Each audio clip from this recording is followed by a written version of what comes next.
So this is Lifeproof.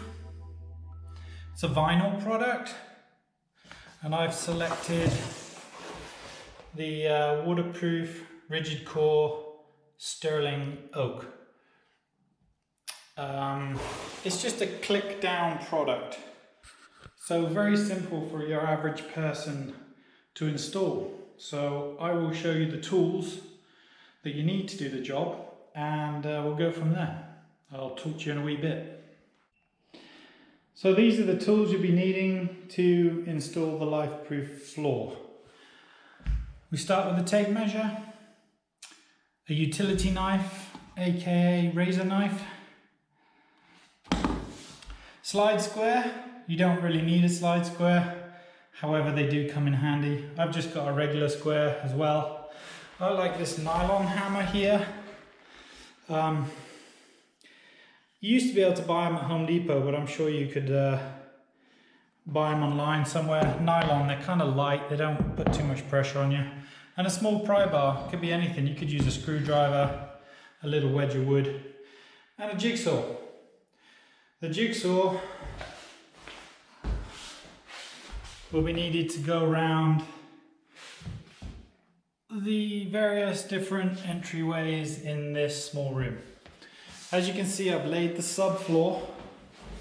The only reason I've laid this subfloor is to bring myself up to the elevation of the tile that I'm transitioning to.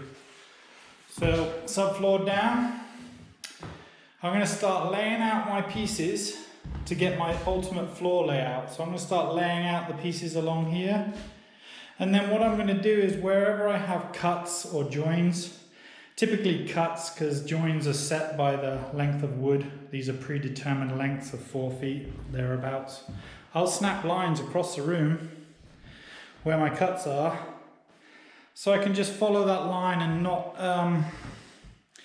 not worry too much about forgetting where my joints are, because sometimes you can move over a ½ inch depending on whether the wall is slightly bowed. Typically each corner is very consistent with measurements, but on the inside can bow a little bit. And you can kind of see that here. You can see the wood's touching here and then immediately goes into a bow. So I'll use these points as my reference points. I can't really go with a bowed wall. Anyway, I'll show you the layouts and we'll go from there. Okay, so I've set some planks for a layout. I'm going with one. I'm going to say 48 inches, but it's slightly shy of that. I'm going to go 1, 2, 3, plus a cut. Fortunately, I'm under 24 inches here, so I can cut this piece. Then I can use the off cut there and go 1, 2, 3. And rinse and repeat. So it's going to be full board cut, full board cut, full board cut, cut, full board cut, full board cut. Now, one thing to pay attention to. I'm actually going to take off a small amount of this end piece here to compensate for the jogging that I have to do here. In other words, if I carried on with a full board all the way through here, that board would actually be short. Then I would have to slide over this piece and my joint layout would change. So anytime you have an opening, if you're not laying the floor in this direction, but you're coming this way, you want to compensate for this small amount of a jog. Unless, of course, you've got a massive threshold piece that you're going to cover this. I'm just using a small piece of aluminum that goes inside here to cover the tile. So I need to compensate for that. So I'm going to take off approximately 1.5 inches off of that first board, then I can begin my layout. So I'm going to start off with my first cut. Usually what I do is I'll put my tape measure here, pop my tape over and then just slide the square to wherever I want to make my mark, which is 1.5 inches. It's handy to have a nice sharp razor knife. So I'm going to do 3 cuts. first time I've done it. Now apparently you turn it over this way and you can snap just like that. Pretty straightforward. Then come back and snap it off. Hey, that's pretty easy. So I'm going to start my first board here with that 1.5 inch cut, like so. Now I'm going to click these in. I'm going to click these two together. Now I'm just lining up as best as I can right there. Has to be pretty good, I would say, because when that next piece comes in, it's got to click in. So you can see that that's a little higher right there. And my presumption is that this nylon hammer closes the gap. Hey, that's pretty awesome. Really quite awesome. We'll go over and do the next one.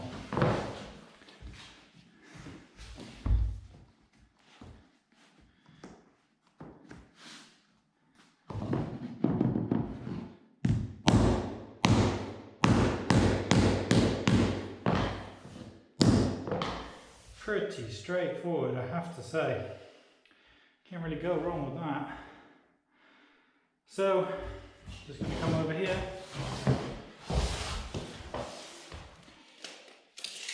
I'll measure this piece in. I'm going to go a little bit short of this measurement just to give myself a little bit of room.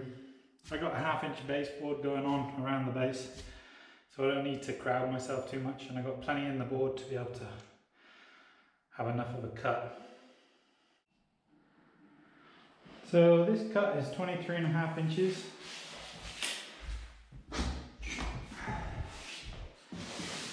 Now you want to be careful when you do your measuring that you come off of this little area here, right there, and not there.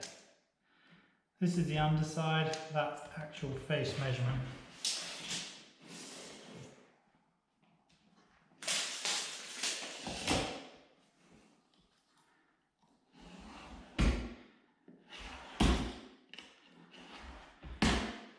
Go with the 3 cuts, lift and snap. Simple, simple. Bring it over to my piece. I'm being pretty critical about lining this up here because I think it will matter. Haven't got to that point yet, but we'll see. So now you can see the gap I got. I'm just going to slide it in. Slide it in. And that is the first run. So, as I said, I'm going to snap lines on these joints now. Well, I'm going to snap the line here first, and then I'll show you the other lines that I'm snapping. Okie dokie. So I've snapped out my lines here, as you can see. And you can see the board that I cut. And you can see the joint with the line here. Now the red line is just a guide and also a reminder that as the wall bows or doorways appear, I stick to that line and all these seams are going to be relatively perfect. Now I don't get too critical about, you know, perfection. There's beds in here, there's all kinds of stuff going on. But what I have found out is that I now have to start from this side of the room and go that way. For this reason, they always have to click in like this, like that. In other words, if I had started that way and came here, I would have to underclick this piece. And I don't want to do that, I want to overclick every single time. So, there you have it. So I've set this piece, very seamless here, to be fair. What I'm noticing is I've got to get these joints pretty tight.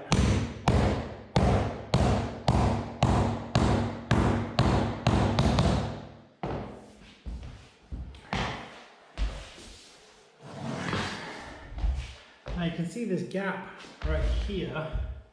This is why I'm going to use this pry bar now to kind of pry this joint over a little bit and set the board. I'm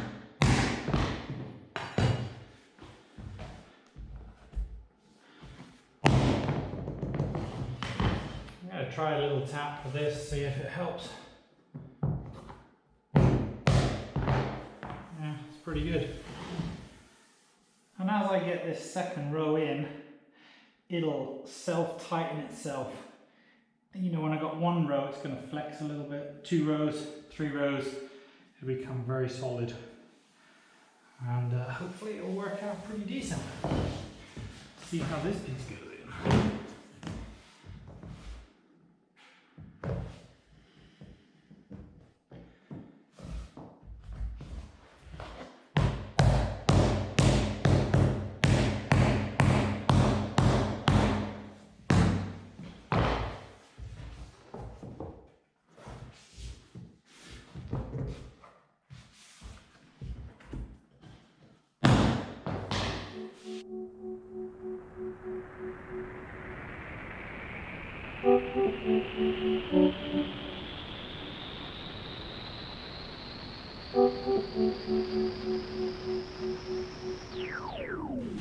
Okay, 2 rows done, looking good.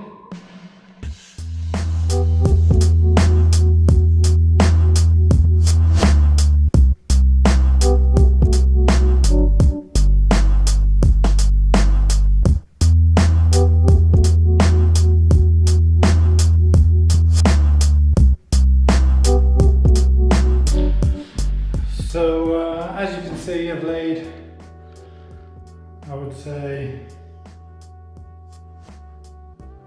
about 1/3 of the floor. That's going down really easy. It's probably taken, I don't know, about an hour.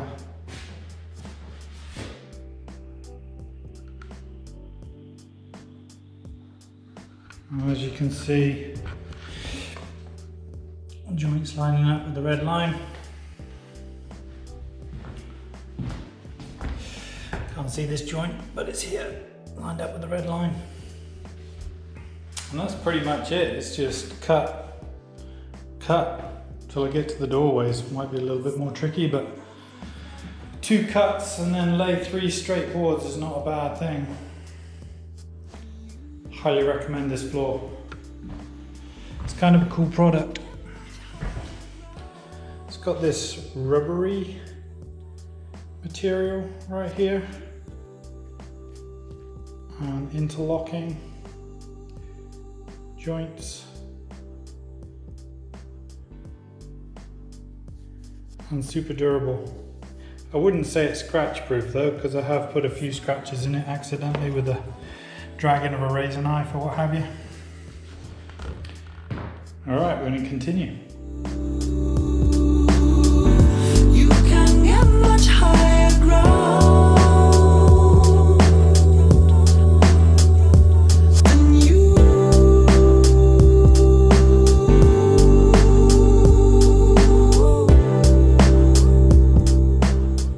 Okay, so I've worked this side in.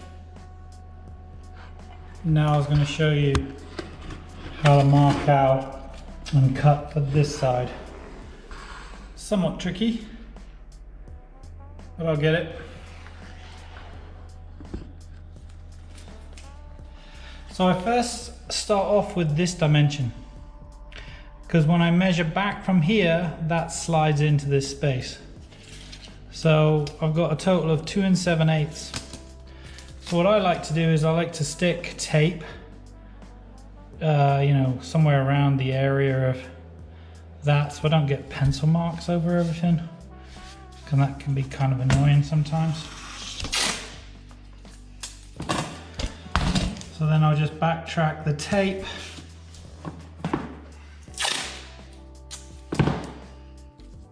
all the way to the end.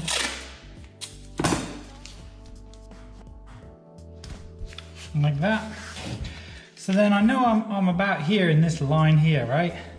So what I do is I use a slide square, and if you put the slide square against your piece, the square then slides into the various different cuts that you need to make here. So the first one I'm making is this side here. So I will, sorry, this is a bit tricky. So I'm going to slide my square into this section here. Leave yourself a tiny bit of room, and then I'll mark that line all the way along. Now I know that when I cut up here, that will slide into this position. So the second thing is I'm going to measure that full depth, so it's 2 7/8. So I know I'm going to be 2 7/8 all the way to here. I'll then measure it here, 2 7/8. And I'll draw a square line across that. So now the second thing is I need to assess this notch right here. So I'll come in and I'll measure. It's just under 3/4 of an inch. So I'll come in, measure just under 3/4 of an inch. Then I'll draw a square line across that. Now I'm only drawing the line as long as I feel that this next notch is going to be right here. Then I'll use my slide square again.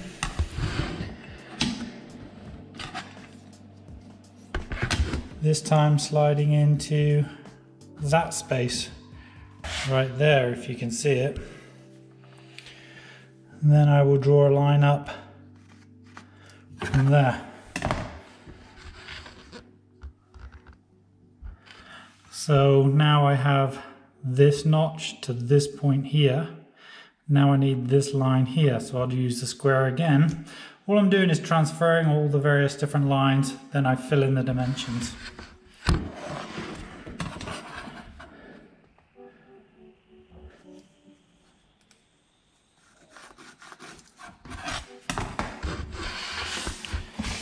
So now, I know this is a 1/4 round right here, 3/4 round, I believe it is. So then I've got to I'm just going to freehand this. I know it's coming to about here, so I will just freehand that little scuff in there like that. Then I need to measure up from this scuff right here to here, and that will determine my next arch. It's about 7/8. So I'll come up 7/8 from there. Sorry, it's very tricky with the camera right next to me. And then I don't have much of the board left, but I just got to guess what that is on a small radius. So I'll then just drawing that radius. Now it realistically doesn't have to be too perfect, because I got baseboard coming in here, and all the way around this little area is going to be baseboard. But we'll see how we do. I'm going to go out and show you my jigsaw cut. So now this is a jigsaw, and the jigsaw has a down cutting blade, so the blades face downwards. A typical jigsaw blade, the blades will be cutting up. But because I don't want to tear the veneer of the vinyl, I use a down cutting blade, so it's always going down in a motion as opposed to coming up and potentially tearing the vinyl. Now you could use a coping saw. You know, you just come in, start coping. That'll probably cost you about $15. But for the sake of ease and ownership of a jigsaw, I'm going to use a jigsaw.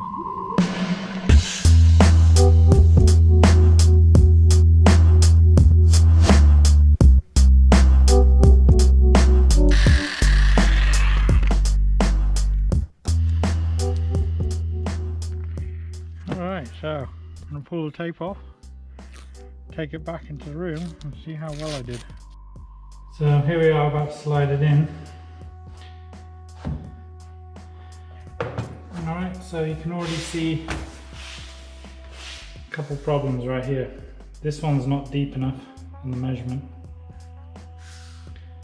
Let's see if I can get a little bit more light in here. There you go. So this one's not going to reach and fit. This one's too tight, needs to come back a bit. I can see how far this needs to come over here, so I'm going to sketch that in, just like so. And I'm going to give myself equal amount of room on that one. So, can you see what's going on? Let's go and cut it. So as you can see, it's pretty decent. I've got some gaps in here,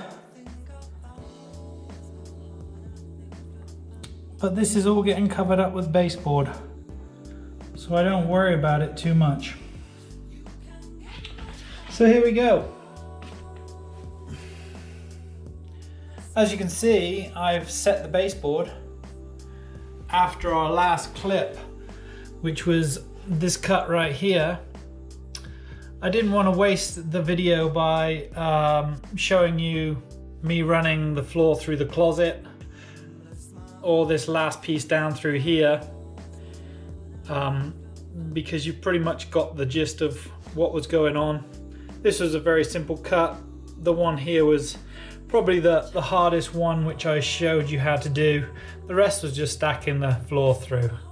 So hope you like what I've done here.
Hey guys, thanks for watching my video of installing the Lifeproof flooring product. Now this product you can buy at Home Depot. I've put a link in the description section below the video here of the product. You can buy it at Home Depot for $2.73 a square foot, which I thought was a very reasonable price for having a lifetime warranty on it. And I certainly wouldn't shy away from this product if I was a DIY person or your average homeowner. You can save yourself thousands of dollars by doing it yourself and not hiring a floor company. And if you did hire a floor company, you can get it done so fast that it's not that expensive. I did this whole room in about 6 hours. This is my home.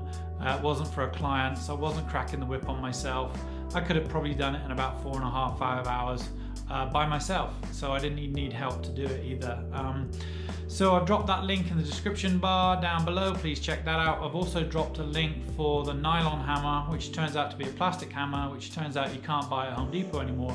However, I did my research and I found the link, so check that out. Please, if you have any comments or suggestions, leave them in the comment section below, and please tap the subscribe button and follow. I have some up and coming how-to videos. I'm doing a very large bathroom remodel coming up in the next few weeks.